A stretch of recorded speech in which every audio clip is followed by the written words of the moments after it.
Jadi tuan-tuan, dalam bukti baru ni menunjukkan bahawa Hakim Nazlan saudara, pada ketika insiden ini berlaku, dia merupakan Head of Corporate and Legal Affairs Maybank.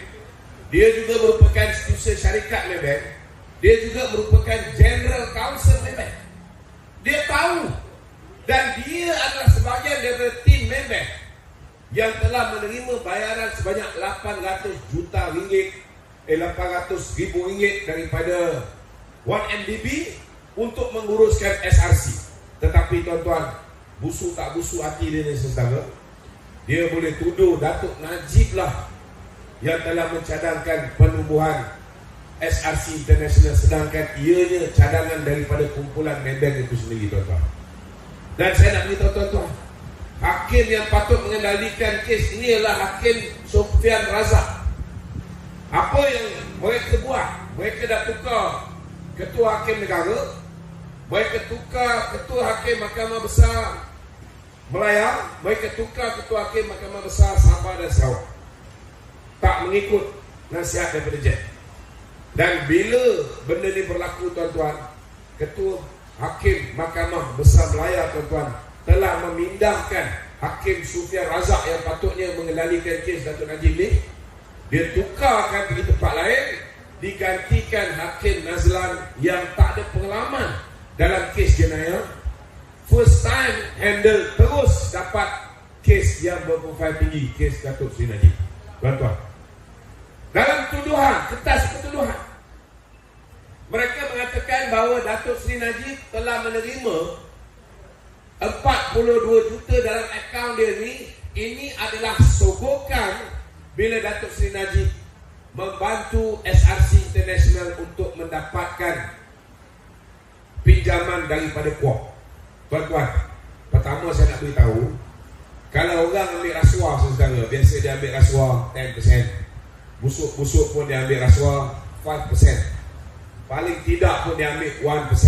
Tuan-tuan, 42 juta daripada 4 bilion tak sampai 0.001%, tuan-tuan. Tak masuk akal sama sekali. Keduanya, bila Datuk Seri Najib hadir dalam mesyuarat kabinet itu, mesyuarat kabinet itu tuan-tuan memutuskan bagi pinjaman kepada SRC International, duit kuat ni. Tarikh dia terima 42 juta dalam akaun dia ialah 3 tahun setengah selepas tu. Mana ada orang dia ambil rasuah, dia luluskan something, kemudian dia kata, you bayar saya rasuah ni 3 tahun setengah daripada sekarang. Ada yang tak ada tuan-tuan? Tak ada. Tak masuk akal. Dan dalam kitab pertuduhan ni kata duit ini ialah sebahagian daripada duit yang dipinjam daripada Kuok. Tetapi bila membuat keputusan tuan-tuan, bila Peguam Datuk Seri Najib membuktikan tidak ada bukti duit ini datangnya daripada Kuok, hakim ni boleh kata tuan-tuan, dia kata tidak perlu untuk dibuktikan bahawa duit yang masuk dalam akaun Datuk Seri Najib ini adalah daripada pinjaman Kuok. Sedangkan kertas pertuduhan itu saudara mengatakan Datuk Seri Najib menerima 42 juta ini adalah sebagai rasuah kerana pinjaman yang diambil oleh SRC daripada Kuok. Bukti baru menunjukkan tuan-tuan bahawa duit itu jelas ada money trail, bukan daripada Kuok, bukan daripada SRC, tetapi duit ini adalah daripada Putra Perdana Development, dipinjam daripada Maybank sebanyak 140 juta. Dan pegawai Maybank mengesahkan bahawa Hakim Nazlan tuan-tuan tahu tentang pinjaman ini, dan dia sebahagian orang yang buat agreement pinjaman itu tuan-tuan. Nampak saudara bagaimana Datuk Seri Najib dianiaya. Tak cukup dengan itu, bila nak bagi pinjaman pada SRC ni tuan-tuan, maknanya kertas pertuduhan itu pun dah salah. Bukan duit daripada Kuok, bukan duit daripada SRC, tapi daripada Putra Perdana masuk dalam akaun Datuk Seri Najib, dan daripada akaun Datuk Seri Najib ni pula ditransfer ke SRC. Terbalik, bukan daripada SRC masuk akaun Najib, akaun Najib masuk SRC. Mula-mula dia transfer 27 juta, kali kedua dia transfer 5 juta. Dan Datuk Najib tuan-tuan tak tahu menahu tentang benda ini, Sebab memang beliau di frame oleh Jolo dengan menggunakan ni Faisal ni tuan-tuan. Saya nak beritahu saudara, Dato' Najib bila dia jatuh hukum saja, dia bersumpah dengan kalimah wallahi wa billahi wa tallahi, dia tidak tahu menau duit yang masuk dalam akaun ni, dan dia tak pernah mengarahkan sesiapa masuk duit dalam akaun ni tuan-tuan. Sebagai orang Islam, kalau kita sumpah dengan kalimah wallahi wa billahi wa tallahi ni, dan dia cakap kalau dia berbohong, dia minta Allah Ta'ala turunkan bala pada diri dia.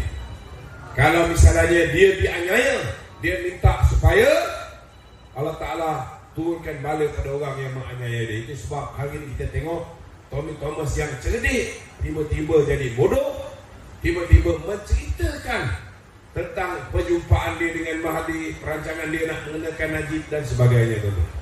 Ini semua Allah Ta'ala punya kerja. Baru-baru ini kita tengok bila Muhyiddin duk kempen kata Dato' Najib didakwa, Dato' Najib dah masuk jail 12 tahun, Dato' Najib dah kena denda 210 juta. Itu sebab jangan sekali-sekali kita lantik semula Perikatan Nasional. Nampaklah tuan-tuan, dengan Muhyiddin Yassin pun dah hilang akal saudara. Ini semua Allah Ta'ala punya kerja tuan-tuan. Banyak. Jadi tuan-tuan, dalam bukti baru ni menunjukkan bahawa Hakim Nazlan saudara, pada ketika insiden ini berlaku, dia merupakan Head of Corporate and Legal Affairs Maybank. Dia juga merupakan Setiausaha Syarikat Maybank. Dia juga merupakan General Counsel Maybank. Dia tahu, dan dia adalah sebahagian daripada tim Maybank yang telah menerima bayaran sebanyak 800 juta ringgit, 800 ribu ringgit daripada 1MDB untuk menguruskan SRC. Tetapi tuan-tuan, busuk tak busuk hati dia ni saudara, dia boleh tuduh Dato' Najib lah yang telah mencadangkan penubuhan SRC International, sedangkan ianya cadangan daripada kumpulan Maybank itu sendiri tuan-tuan. Dan saya nak beritahu tuan-tuan, hakim yang patut mengendalikan kes ini adalah Hakim Sofian Razak. Apa yang mereka buat? Mereka dah tukar Ketua Hakim Negara, mereka tukar Ketua Hakim Mahkamah Besar Melayang, mereka tukar Ketua Hakim Mahkamah Besar Sabah dan Sarawak. Tak mengikut nasihat daripada JET. Dan bila benda ni berlaku tuan-tuan, Ketua Hakim Mahkamah Besar Melaya tuan-tuan telah memindahkan Hakim Sofian Razak yang patutnya mengendalikan kes Dato' Najib ni. Dia tukarkan pergi tempat lain, digantikan Hakim Nazlan yang tak ada pengalaman dalam kes jenayah. First time handle, terus dapat kes yang berprofil tinggi, kes Dato' Seri Najib. Tuan-tuan, dalam tuduhan, kertas pertuduhan, mereka mengatakan bahawa Dato' Seri Najib telah menerima 42 juta dalam akaun dia ni. Ini adalah sogokan bila Dato' Seri Najib membantu SRC International untuk mendapatkan pinjaman daripada Kuok. Tuan-tuan, pertama saya nak beritahu, kalau orang ambil rasuah saudara, biasa dia ambil rasuah 10%, busuk-busuk pun dia ambil rasuah 5%, paling tidak pun dia ambil 1%. Tuan-tuan, 42 juta daripada 4 bilion tak sampai 0.001%, tuan-tuan. Tak masuk akal sama sekali. Keduanya, bila Dato' Seri Najib hadir dalam mesyuarat kabinet itu, mesyuarat kabinet itu tuan-tuan memutuskan bagi pinjaman kepada SRC International, duit Kuok ni. Tarikh dia terima 42 juta dalam akaun dia ialah 3 tahun setengah selepas tu. Mana ada orang dia ambil rasuah, dia luluskan something, kemudian dia kata you bayar saya rasuah ni 3 tahun setengah daripada sekarang. Ada yang tak ada tuan-tuan? Tak ada. Tak masuk akal. Dan dalam kitab pertuduhan ni kata duit ini ialah sebahagian daripada duit yang dipinjam daripada Kuok.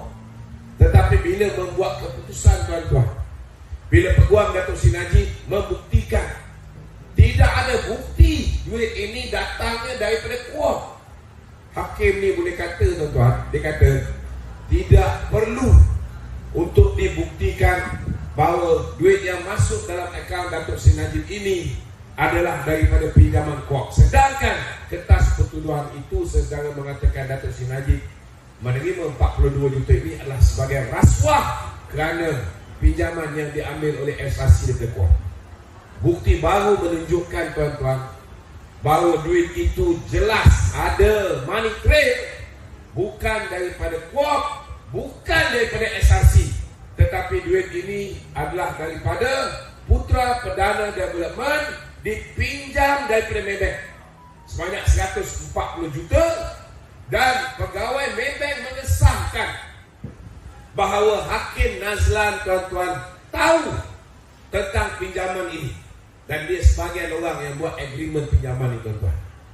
Nampak saudara bagaimana Datuk Seri Najib dianiaya. Tak cukup dengan itu. Bila nak bagi pinjaman pada SRC ni tuan-tuan, maknanya kertas pertuduhan itu pun dah salah. Bukan duit daripada Kuok, bukan duit daripada SRC, tapi daripada Putra Perdana masuk dalam akaun Datuk Seri Najib, dan daripada akaun Datuk Seri Najib ni pula ditransfer ke SRC. Terbalik. Bukan daripada SRC masuk akaun Najib, akaun Najib masuk SRC. Mula-mula dia transfer 27 juta, kali kedua dia transfer 5 juta. Dan Datuk Najib tuan-tuan tak tahu menahu tentang benda ini, sebab memang beliau di-frame oleh Jolo dengan menggunakan Nik Faisal ni tuan-tuan. Saya nak beritahu saudara, Datuk Najib bila dia jatuh hukum saja, dia bersumpah dengan kalimah wallahi wa billahi wa tallahi, dia tidak tahu menahu duit yang masuk dalam akaun ni, dan dia tak pernah mengarahkan sesiapa masuk duit dalam akaun ni tuan-tuan. Sebagai orang Islam, kalau kita sumpah dengan kalimah wallahi wa billahi wa tallahi ni, dan dia cakap kalau dia berbohong, dia minta Allah Ta'ala turunkan bala pada diri dia. Kalau misalnya dia dianiaya, dia minta supaya Allah Ta'ala turunkan bala pada orang yang menganiaya dia. Itu sebab hari ini kita tengok Tommy Thomas yang cerdik tiba-tiba jadi bodoh, tiba-tiba menceritakan tentang perjumpaan dia dengan Mahdi, perancangan dia nak mengenakan Najib dan sebagainya. Ini semua Allah Ta'ala punya kerja. Baru-baru ini kita tengok bila Muhyiddin duk kempen kata Datuk Najib didakwa, Datuk Najib dah masuk jail 12 tahun, Datuk Najib dah kena denda 210 juta. Itu sebab jangan sekali-sekali kita lantik semula Perikatan Nasional. Nampaklah tuan-tuan, dengan Muhyiddin Yassin pun dah hilang akal saudara. Ini semua Allah Ta'ala punya.